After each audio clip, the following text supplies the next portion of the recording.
Hi, Govanen.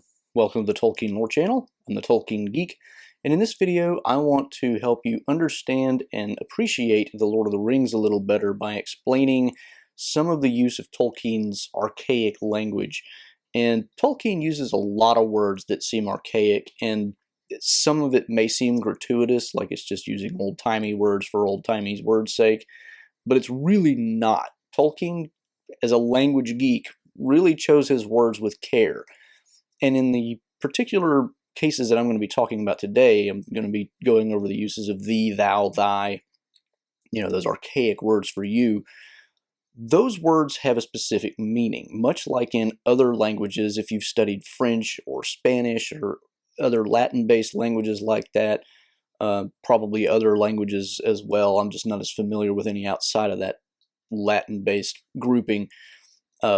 When you talk to other people and you use you, there are two kind of options. You've got a formal you and an informal you. And the informal you has kind of become the more standard even in these other languages, but that other more formal version still exists and is often used for plurals.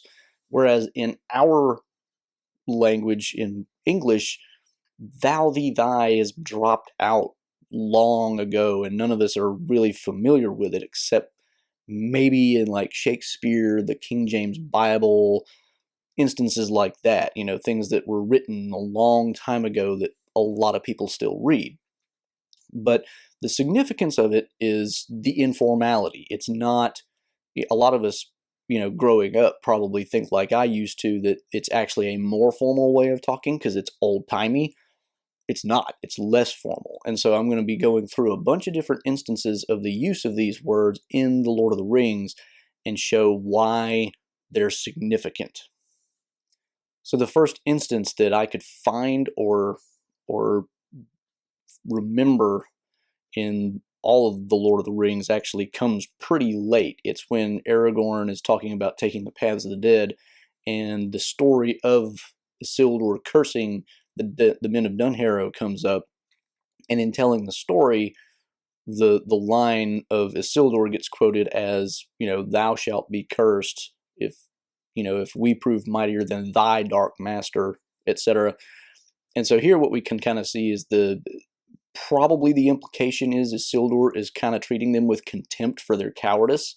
They had promised to fight with him against Sauron, and now they're backing out, and so he's kind of talking down to them. Because in a normal context, you might use thou, thee, or thy to, say, an inferior officer in the army. If you're like a general talking to a private, you might use that. But here Isildur isn't talking to somebody lesser within his own realm. It's somebody who's an independent realm. And so he's not really in a position to use it that way. And you don't really think he's like close friends with him to use it that way either. So he seems to be basically putting these guys down for their cowardice. The next instance follows pretty closely on the Dead Men of Dunharrow story, and it's when Éowyn is trying to dissuade Aragorn from taking the Paths of the Dead, or if he won't be dissuaded, to take her along with him. Now there's a few things about the differences between the book and the movie that are kind of important here. First of all, Éowyn has not really made her affections all that clear to Aragorn up to this point, although we as the reader are kind of aware of it. And then Aragorn has never at any point considered, giving up on Arwen and instead choosing Éowyn, unlike in the movie where it seems like he's kind of torn. So the way this conversation goes is really interesting. She starts off basically saying, don't take the paths of the dead, it's dangerous. And he's like, this is kind of my destiny, I've got to go do it. And then she asks him to take her with him, and he's like, no, I can't do that. And in fact, it's in this context, unlike in the movies where a couple different lines happen. One of them is, what do you fear? A cage, to be kept behind bars. That line happens here. And then also the line that she uses in Helm's Deep, I think in the movies, where, Aragorn says, it's not in my power to command it. And then she replies with, those who go with you don't command the others to stay. They follow you because they love you. Here she says they follow thee because they love thee. And it's around that time where the language shifts. At first, she's using the more formal you, and then she starts shifting into thee and thou. And it's really interesting when that shift occurs, because you can kind of tell that Eowyn is probably getting more desperate, because she's already had several back and forths with Aragorn. And one of two things is going on. She's either appealing to him as a friend, which is odd because they don't actually know each other that well in the book by this point. Eowyn never came to Helm's Deep, and so they never spent a whole lot of time together. Or she is showing her true feelings for him, basically saying, I want to be that close to you. And Aragorn never matches that. But we do see Eowyn using that kind of language, and it seems like she's kind of showing her hand and exposing what her actual feelings for him are, and that she wants, to marry him eventually, without saying that, obviously. But the fact that she starts using that familiar type of language really kind of makes it clear that that's what's on her mind. And you can kind of see, when you understand that in the conversation, that Aragorn kind of pushes back, and it's in this context where he said it's just a shadow. Well, actually, no, it's not. He says that in the context in the movie, but it would kind of work here in the book, but he doesn't. He actually says it much later to Éomer after Éowyn has been wounded by the Witch King. At any rate, you can tell, though, that he is pushing back and being like, this is not your, you have no errand to the south, is what he says. He's basically saying, this is not what you're meant to do. You've been charged with, leading the people of Rohan. They picked you and you accepted it. This is your duty. I have to go this way because this is my duty. So it's, there's a much more complicated interplay that you get a little more understanding of when you see what that shift really means. So the next instance that I'm familiar with is when the Witch King faces off against Éowyn. Éowyn, of course, basically tells him, if you, try to kill my father, which she doesn't call him that at this point, but, if you touch him, I will smite you. And the Witch King says, come not between the Nazgul and his prey, or he will not slay thee in thy turn. And he continues to use the thee, thou, thy type language throughout his little monologue. And here what we can see is basically the Witch King is like, you're insignificant, you're puny, you're nothing to me, and I am going to treat you with contempt because bleh. Which makes the scene that much more powerful, actually, because you can tell that he's not treating her as something to be reckoned with in terms of an adversary or in terms of a threat to him, which makes it all the more powerful when she reveals that she's a woman, which is before before they actually have their fight in the book. And then it says that for a moment he's quiet, like, oh. It doesn't explain why he's quiet, but that seems to be the very strong implication. At any rate, he's clearly treating her like something that doesn't really matter. And it's awesome because it ends up being, of course, the case that she matters quite a lot because she's not a man, and then Mary's not a man, and he probably would have thought that Mary wasn't worth worrying about either. But between the two of them, he's toast. Again, following very quickly on the heels of this exchange, we have another one with the same kind of language used. Gandalf has just parted from the Witch King at the gate of Minas Tirith, and that's a totally different scene in the book than in the movie too. But he's going with Pippin to rescue Faramir from being burned alive by Denethor. And it should be noted that up to this point, Denethor has mostly been pretty formal with Gandalf. In fact, he even refers to him as my Lord Mithrandir, because Gandalf is a big deal, and Denethor recognizes that. However, when Gandalf shows up in the Houses of the Dead and is about to rescue Faramir from his clutches, Denethor kind of shows his true colors, and his arrogance really comes out, because he starts using the these and the thous. Since when has Gondor been answerable to thee, for instance? And here you can see that he's, much like the Witch King with Éowyn, he is really treating Gandalf with contempt here.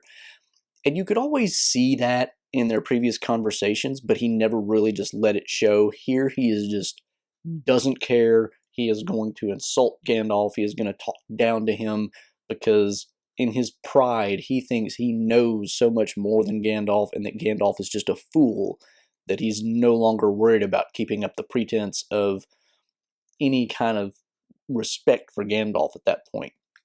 And of course, he's about to kill himself, so, it's not like he's got a relationship to save out of the deal either. So it's really interesting to see Denethor in this moment of absolute despair, just treating Gandalf like an idiot and talking down to him. And it just really makes that more poignant because you don't get it really makes the contempt drip on the page. Our next use case comes at the Black Gate from the mouth of Sauron, which makes a lot of sense. Now, this is an ambassadorial exchange, and so here again, you might be tempted to think that the thou would be more formal if you didn't know any better, but when you know the reverse is true, it makes everything a lot more interesting, precisely because of the context. So, the mouth of Sauron doesn't waste any time. He immediately starts in with the use of thou. Is there any on this route with authority to treat with me? Not thou, at least, he says, looking at Aragorn. And then when he refers, Gandalf speaks up, and he says, so thou art the spokesperson. And so just throughout, he is immediately treating them all as beneath his level, which, given the context, because Aragorn at one point stares him down and makes him recoil, even though Aragorn doesn't move, because he's just that stern-looking. And he says, I'm an ambassador and cannot be, assailed. And Gandalf's like, where such customs hold, it is also usually the custom to use less insolence. Pointing out the fact that if we're going to play by those rules, you have already way overstepped your bounds, not treating us like equals at a bargaining table. You're treating us like we don't even have to be dealt with. So are we really going to play that card now? So it's really interesting to see if you really know that going into it and see the way it plays into that context, the conversation takes on a bit deeper meaning. And so it's really, really powerful when you can see that. So the final instance that I'm aware of comes after basically the destruction of the ring and all that stuff. Aragorn has already married Arwen, and he accompanies the people of Rohan back to Rohan to bury Theoden. And at the burial, Éomer announces that Éowyn is going to be married to Faramir. And Éowyn at one point tells Aragorn, wish me joy, my lord, or whatever. And Aragorn here responds, I have wished thee joy since first I saw thee. And it's really, in light of the previous conversation where it was Éowyn using those terms, really interesting to note it here. You could take it as a king talking to somebody who is basically going to end up being his subject, but I really don't think that's what it's supposed to mean here. I think it is, now we can be on a fairly familiar, intimate level because it's not going to cause serious awkwardness.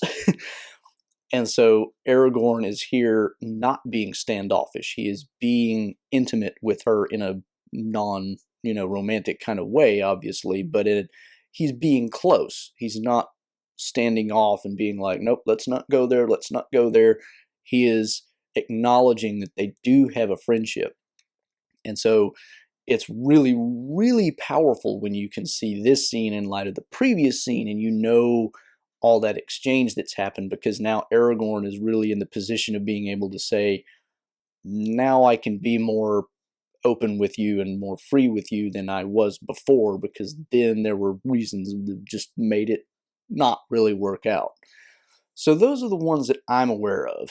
There are probably others that I'd forgotten and couldn't find. I really need to get an e-text to the Lord of the Rings so I can search for this sort of thing, but for now I'm just old-fashioned and have the hard copy.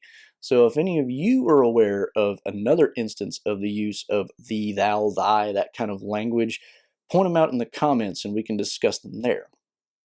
So, hope you enjoyed that video. Hope it helped you appreciate Tolkien a little bit better in terms of the use of archaic language and maybe explain things that you weren't quite aware of before. It's definitely something that unless you're kind of a geek and learn about languages, you're probably going to miss. So if you did enjoy it, please do give it a thumbs up and share it around for other people who might learn something or come to appreciate Tolkien more. You can follow me on Twitter at JRRTLore for some occasional Tolkien-related trivia questions. You can subscribe to the channel here, and you can support the channel here, and you can find 2 of my previous videos here. Until next time, I'm the Tolkien Geek, signing out for the Tolkien Lore channel. Namarie.